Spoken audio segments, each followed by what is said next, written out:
कल का बाजार और अगर आज के सेशन की बात करें तो सुबह शुरुआत तो जोरदार हुई थी, तेजी के साथ मार्केट्स खुले थे, लेकिन बाजार बढ़त थामने में कामयाब नहीं रहे। निफ्टी दिन की ऊंचाई से 150 अंक नीचे बंद हुआ तो बैंक निफ्टी में 450 अंकों की बिकवाली रही। लेकिन सेबी के फैसले से मिड कैप और स्मॉल कैप शेयरों में अच्छी रौनक रही। आईटी शेयरों में भी जोरदार तेजी का सेशन रहा।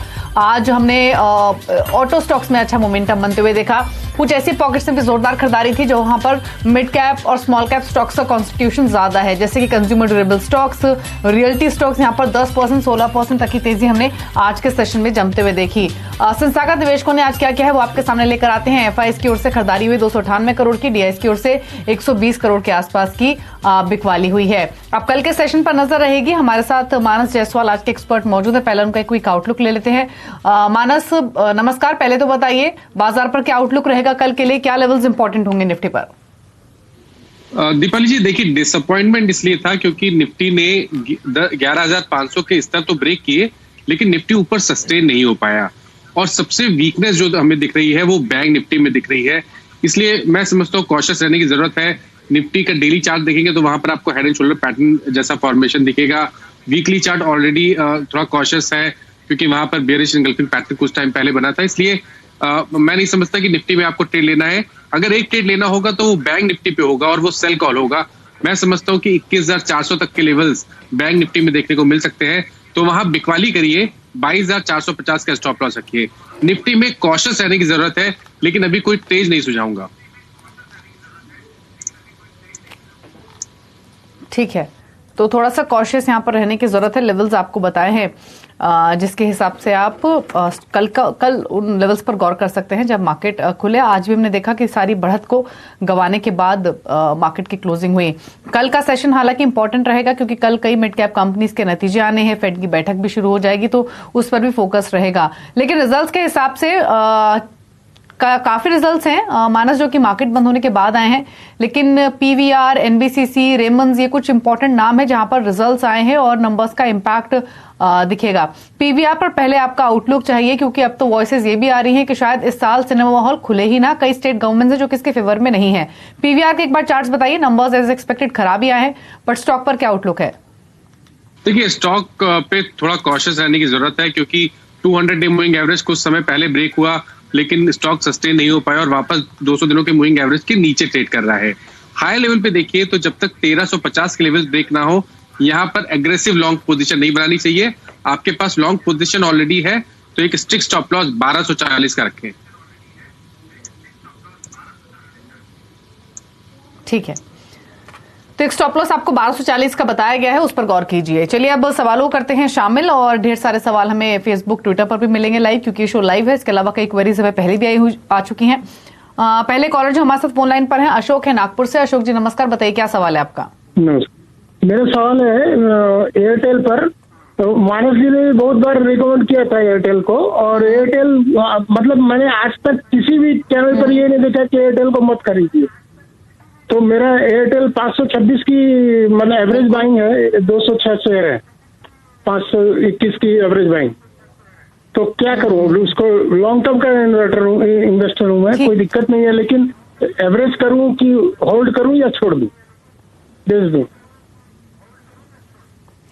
मानस जी बताइए। और इनका इनफैक्ट जो बात इन्होंने कही वो सही है। ब्रोकरेज हाउसेस हो, फंडामेंटल एक्सपर्ट्स हो, टेक्निकल एक्सपर्ट्स ही क्यों ना हो, सबका फेवरेट स्टॉक भारतीय एयरटेल रहा है।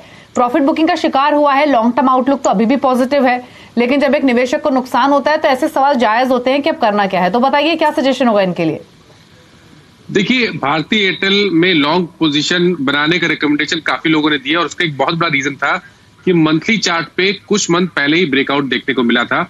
और जब गिरावट हमने फेब और मार्च में मार्केट में देखी थी तो भारतीय एयरटेल इकलौता ऐसा स्टॉक था जहां पर हमें गिरावट नहीं देखने को मिली थी। लेकिन अगर हम पिछले 2 मंथ का देखें तो यहाँ पर अंडर परफॉर्मेंस देखने को मिला है। पहले स्टॉक हायर लेवल पे रेजिस्टेंस फेस कर रहा था, फिर स्टॉक ने ट्रेंड चेंज किया, लोअर टॉप लोअर बॉटम बनाना शुरू किया। कुछ टाइम पहले स्टॉक ने अपना 100 डे मूविंग एवरेज ब्रेक कर दिया। लेकिन अब कॉशियस रहने की जरूरत इसलिए ज्यादा है क्योंकि स्टॉक ने अपना 200 डे मूविंग एवरेज भी ब्रेक कर दिया है। मैं राय देता हूं कि अगर कोई उछाल मिल जाए और 500 रुपए के आसपास स्टॉक आ जाए तो आपको लॉन्ग पोजीशन से एग्जिट होना है। अब आपको खरीदारी तभी करनी है जब स्टॉक 525 के ऊपर की कोई क्लोजिंग दे, उससे पहले यहां पर खरीदारी नहीं करनी है। तो ये चार्ट्स के बेसिस पे आपको व्यू दिया गया है और लेवल्स भी आपको बताए गए हैं, लेकिन अगर आप लॉन्ग टर्म इन्वेस्टर हैं तो भरोसा रखिए थोड़ा सा, और अगर आप नहीं होल्ड करना चाहते हैं तो मानस ने लेवल्स आपको बताए हैं, उसके हिसाब से आप स्ट्रैटेजी बना सकते हैं।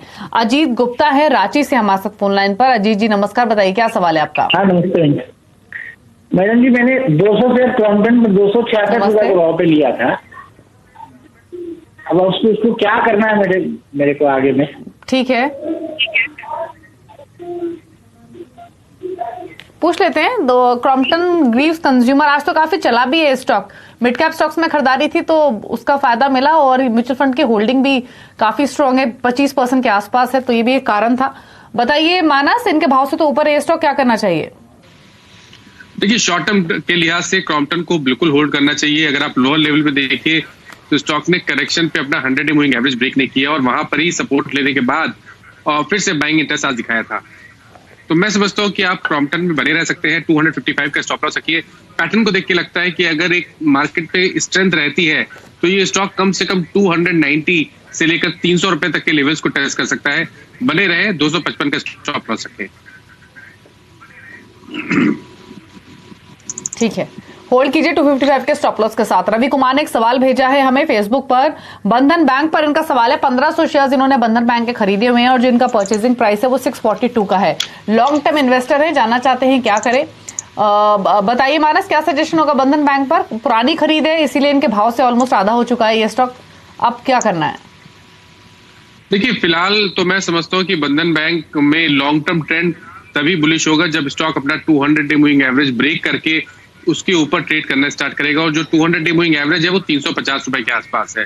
उससे पहले मैं ये जरूर समझता हूँ कि यहाँ पर कोई बहुत बड़ी गिरावट देखने को नहीं मिलेगी, क्योंकि स्टॉक ने ऑलरेडी बेस बना लिया है। फिलहाल के लिए मैं इनको रिकमेंड करता हूँ कि बने रहे। जब इतना लॉस देख लिया है तो 50 रुपए का रिस्क और उठाएं, 250 रुपए के नीचे स्टॉप लॉस रखें और बने रहे। अगर बंधन बैंक एक बार 350 के ऊपर निकलेगा तो शायद ही 500 और 520 की रेंज में भी आ सकता है, इसलिए बने रहे, 250 के नीचे स्टॉप लॉस रखें। राजेंद्र है लुधियाना से हमारे साथ फोन लाइन पर। राजेंद्र जी नमस्कार, पूछिए क्या सवाल है आपका। सर मेरे पास बजाज फिनसर्व के 80 शेयर हैं जो मैंने शॉर्ट टर्म के लिए लिए थे। मेरी एवरेज है 6135, तो वो मुझे क्या होल्ड करने चाहिए या सेल कर दूं सर? माना शॉर्ट टर्म व्यू 6135 का परचेजिंग बजाज फिनसर्व में, क्या करें? देखिए, पिछले करीब 2 से 3 मंथ का अगर ट्रेंड देखिए तो बड़ा सा कंसोलिडेशन देखने को मिल रहा है। 6600 के ऊपर के आसपास स्टॉक रेजिस्टेंस फेस कर रहा है, और वो इसलिए भी क्योंकि वहां पर 200 दिनों का मूविंग एवरेज है, और नीचे की तरफ देखिए तो 6000 एक स्ट्रॉन्ग सपोर्ट दिखता है। तो मैं समझता हूँ कि इनको 6000 का स्टॉप लॉस रखना चाहिए, बने रहना चाहिए, और ये पोजीशन ऐड कर सकते हैं जब ब्रेकआउट दिखे 200 दिनों के मूविंग एवरेज के ऊपर, जो कि 6600 के आसपास है। ठीक है, तो 6000 के स्टॉप लॉस के साथ होल्ड कीजिए, 6800 के लेवल्स को वॉच कीजिए, वो पार होंगे तो मोमेंटम फर्दर एक्सटेंड भी हो सकते हैं, तो बने रहिए अपनी इस पोजीशन में। फेसबुक के जरिए अमरीश शर्मा ने सवाल भेजा है एसबीआई कार्ड पर 588 के प्राइस पर इनके पास 25 शेयर्स है, अच्छे लेवल पर इन्होंने एंट्री ली है, मुनाफे में भी हैं। प्रॉफिट्स ले लें एसबीआई कार्ड में या फिर रखें? देखिए, बहुत लॉन्ग टर्म व्यू देना मुश्किल है, लेकिन मीडियम टर्म आउटलुक स्टॉक का अभी भी पॉजिटिव है, और मैं उम्मीद करता हूं कि अगर 6 से 8 मंथ का टाइम फ्रेम हो तो शायद ये स्टॉक 1050 और 1070 के आसपास के लेवल्स को टेस्ट कर सकता है। तो बने रहे। अगर लोअर लेवल पे देखिए तो 800 रुपए एक स्ट्रॉन्ग सपोर्ट है, तो उसके नीचे स्टॉप लॉस रखें। पराग नायक है हमारे साथ फोन लाइन पर बातचीत करने के लिए मुंबई से। पराग जी नमस्कार, बताइए क्या सवाल है आपका। Hi, I bought 100 shares of Arvind at 35 rupees. So 1-1.5 महीने पहले खरीदा था। सो आगे शॉर्ट टर्म के लिए रखूं या थोड़ा लॉन्ग टर्म के लिए? बताइए मानस, 35 रुपए की खरीदारी है, 32 रुपए पर ट्रेड हो रहा है, क्या करना चाहिए? देखिए, मैं ये तो समझता हूँ कि स्टॉक ने एक बॉटम बना लिया है long term to medium term charts पे, लेकिन अभी भी स्टॉक पे एक बहुत बड़ा रेजिस्टेंस 37 रुपीज के आसपास है, जो कि स्टॉक का 200 दिनों का मूविंग एवरेज है। तो जब तक वो लेवल्स ब्रेक नहीं होते हैं, मैं समझता हूँ कि शॉर्ट टर्म के लिहाज से जब उछाल मिल जाए 35 रुपए के आसपास तो वहां निकल जाए, और जब स्टॉक 38 रुपीज के लेवल्स को ब्रेक करके उसके ऊपर क्लोज हो तभी यहाँ पर फ्रेश खरीदारी करें। उससे पहले उछाल मिले तो 35 रुपए के आसपास निकल जाए स्टॉक से। ठीक है। अगले कॉलर हमारे साथ जो है, इनफैक्ट फेसबुक के जरिए उन्होंने सवाल भेजा है। मधावेश ने एनबीसीसी पर सवाल है। 1000 शेयर इन्होंने खरीदे हुए हैं, परचेजिंग प्राइस है 29 रुपए का, व्यू इनका लॉन्ग टर्म है। तो एनबीसीसी पर बताइए मानस, इनके भाव से 2 रुपए नीचे ऑलमोस्ट स्टॉक ट्रेड कर रहा है, क्या करना चाहिए? देखिए, बहुत लॉन्ग टर्म का व्यू तो मैं नहीं दे पाऊंगा स्टॉक पे, लेकिन मीडियम टर्म आउटलुक पॉजिटिव लगने लगा है, क्योंकि स्टॉक अब higher tops higher bottoms weekly chart में बनाने लगा है।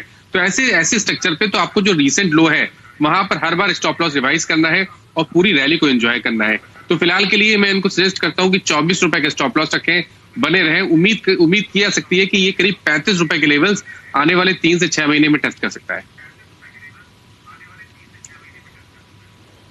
ठीक है, तो सजेशन आपको मिला है। ट्विटर के जरिए प्रमोद ने एक सवाल भेजा है। अपोलो हॉस्पिटल से 50 शेयर है 1600 के प्राइस पर, जानना चाहते हैं क्या करें। इनफैक्ट रिजल्ट्स भी आए हैं अपोलो हॉस्पिटल्स के, तो कल नंबर्स का भी इम्पैक्ट दिखेगा। तो मानस बताइए लेवल्स, क्योंकि रिजल्ट्स का भी इम्पैक्ट होगा, तो कल के लिए भी अपना व्यू दीजिए और इनको भी सजेशन दीजिए। इनके भाव से ऊपर है ये स्टॉक अभी। देखिए, शॉर्ट टर्म ट्रेंड तो बहुत क्लियर नहीं दिखता है। एक छोटा सा high lower top lower bottoms का ट्रेंड बन रहा है, लेकिन वीकली चार्ट पे ट्रेंड क्लियर दिखता है। हायर टॉप्स हायर बॉटम्स बन रहे हैं, एक फ्लैग पैटर्न जैसा बन रहा है, और लॉन्ग जो मीडियम टर्म आउटलुक है वो पॉजिटिव है। मेरे हिसाब से 1575 क्या स्टॉप लॉस लगाए, स्टॉक में बने रहे, और जब भी स्टॉक 1650 1660 के ऊपर निकले तब आप पोजीशन ऐड कर सकते हैं, क्योंकि उस केस में 1800 से लेकर 1825 के लेवल्स देखने को मिल सकते हैं। ठीक है, पीयूष है हमारे साथ नोएडा से बातचीत करने के लिए। पीयूष जी नमस्कार, बताइए सवाल अपना। हेलो मैम, सर मैम मेरा क्वेश्चन ये है, मेरे पास ग्रीन प्लाई के 100 स्टॉक्स है @97। मानस 97 का प्राइस है इनका, खरीदारी का 90 पर ट्रेड हो रहा है स्टॉक, क्या करेंगे? देखिए, यहाँ पर स्ट्रक्चर अभी तक पॉजिटिव नहीं हुआ है। जब तक स्टॉक 105 के लेवल्स ब्रेक नहीं होगा तब तक मैं नहीं समझता यहाँ पर बहुत अग्रेसिव खरीदारी करनी चाहिए, क्योंकि इन्होंने ऑलरेडी लिया हुआ है। तो मैं इनको सजेस्ट करता हूँ कि 83 का स्टॉप लॉस रखें और बने रहे, इस होप में कि स्टॉक 105 के लेवल्स ब्रेक करेगा। और अगर 105 के लेवल्स ब्रेक करेगा तो स्टॉक कम से कम 140 से 145 के लेवल्स आने वाले 2 से 3 मंथ में टच कर सकता है। होल्ड कीजिए स्टॉक को, बने रहिए।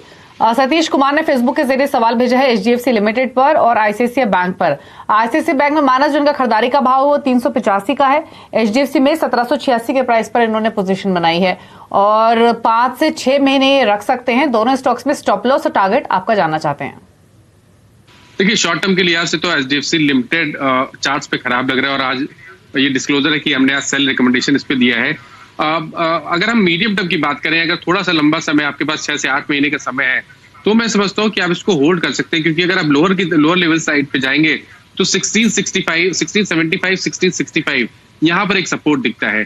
तो long term to medium term का आउटलुक है तो आप बने रह सकते हैं। शॉर्ट टर्म के लिए स्ट्रक्चर बेरिश लगता है, और बिल्कुल exactly same pattern ICICI bank का है कि शॉर्ट टर्म व्यू नेगेटिव लगता है, लेकिन मीडियम टर्म आउटलुक पॉजिटिव है। इसलिए यहाँ पर भी मीडियम टर्म के लिहाज से मैं 320 के स्टॉप लॉस से बने रहने की सलाह देता हूँ। होल्ड कीजिए, और लेवल्स आपको बताए हैं दोनों स्टॉक्स में, स्टॉप लॉस भी और टारगेट भी।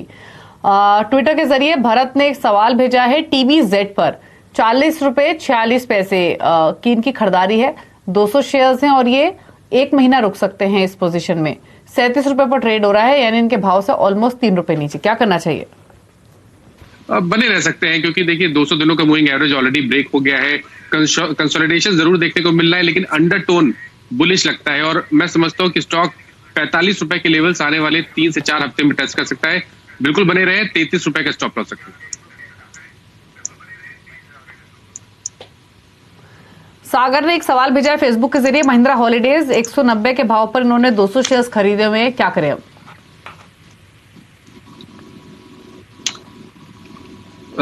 दिवाली जी माफ करिएगा, मैं महिंद्रा हॉलीडेज का चार्ट नहीं देख पा रहा हूँ। ठीक है, तो आगे आपका व्यू ले लेंगे महिंद्रा हॉलीडेज पर, लेकिन उसके अलावा एक कॉलर भी है हमारे साथ, महेश है औरंगाबाद से, उनका भी सवाल लेंगे। एक ब्रेक के लिए इनफैक्ट रुक जाते हैं, तब तक मानस कोशिश कर रहेंगे चार्ट ढूंढने की, तो ब्रेक के बाद आकर महिंद्रा हॉलीडेज पर भी राय लेंगे, कुछ और सवालों को भी करेंगे शामिल। आप देखते रहिए कल का बाजार।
आप देख रहे हैं कल का बाजार, मानस हमारे साथ बने हुए हैं। मानस, ब्रेक में जाने से पहले महिंद्रा हॉलीडेज पर सवाल आया था एक व्यूअर का फेसबुक पर, 190 की उनकी खरीदारी है, बताइए क्या सजेशन है उनके लिए?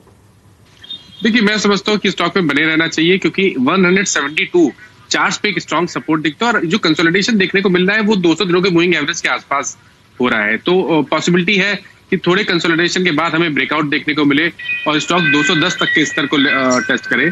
तो बने रहे, 172 का स्टॉप लॉस रखें। होल्ड कीजिए 172 के स्टॉप लॉस के साथ। महेश है हमारे साथ फोन लाइन पर औरंगाबाद से। महेश जी नमस्कार, बताइए क्या सवाल है आपका? I am having currently future retail sales 200 shares with the price of 162. What should I do? Should I hold or should I sell it?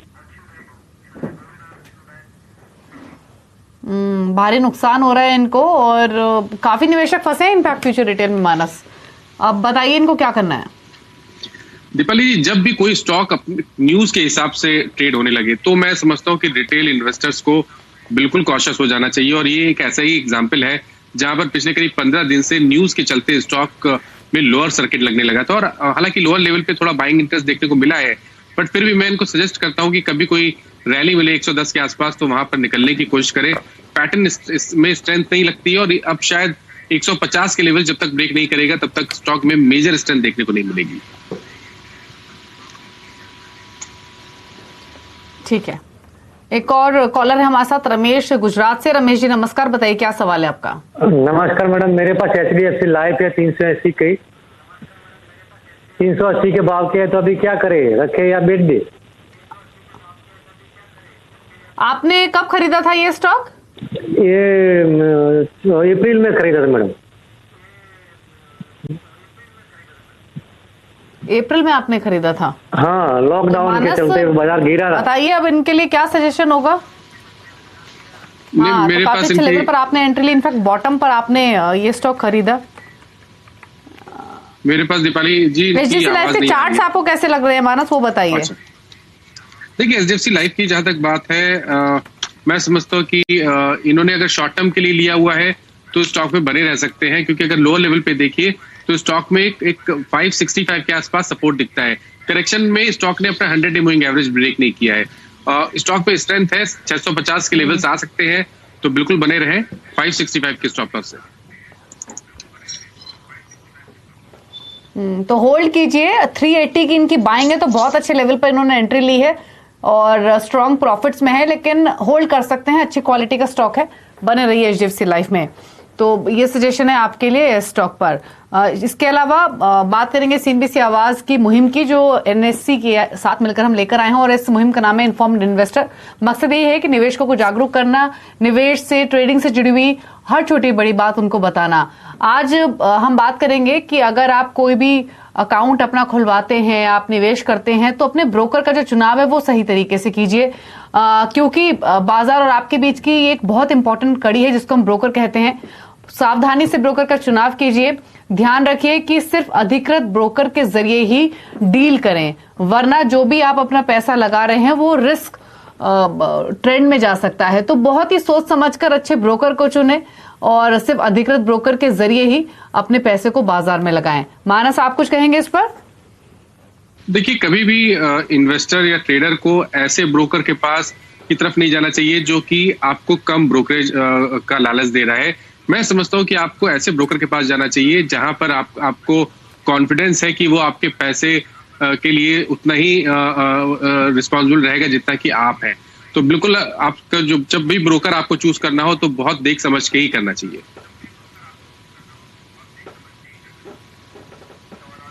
जी, ठीक है। तो बहुत सोच समझ कर ही आपको निवेश करना चाहिए, यही आपके लिए सुझाव है। कुछ और सवाल ले लेते हैं। फेसबुक के जरिए एक सवाल और आया है हमें, शुभू कोठारी का। L&T फाइनेंस पर रिव्यू लेना चाहते हैं। 67.34 का इनका परचेजिंग प्राइस है, 620 शेयर्स इन्होंने खरीदे हुए। तो L&T फाइनेंस पर मानस अपनी राय दीजिए, 67 का इनका खरीदारी का भाव है। शॉर्ट टर्म के लिए आप बने रह सकते हैं, 61 का स्टॉप लॉस रखिए। ऊपर की तरफ शायद वापस इनको 68, 69 के लेवल्स देखने को मिलेंगे। ठीक है, तो L&T फाइनेंस पर आपको राय दी गई है, उसी हिसाब से आप रणनीति बना सकते हैं। मानस, को डिस्क्लोजर आपकी ओर से? देखिए, जिन स्टॉक्स के बारे में हमने रिकमेंडेशन दिया है या उस पर सुझाव दिया है उसमें काफी स्टॉक्स ऐसे हैं जो हमने अपने क्लाइंट्स को रिकमेंड किए हो सकते हैं, बट पर्सनल कोई भी पोजीशन नहीं है इन स्टॉक्स में। ठीक है, तो शुक्रिया मानस आपका शो का हिस्सा बनने के लिए, सभी स्टॉक्स पर अपना राय देने के लिए, हमारे व्यूअर्स के सभी सवालों के जवाब देने के लिए। तो इसी के साथ कल का बाजार में तो इतना ही। खबरों पर लगातार अपडेट के लिए सीमी सेवा से जुड़े रहिए, ट्विटर, फेसबुक और यूट्यूब के जरिए। नमस्कार।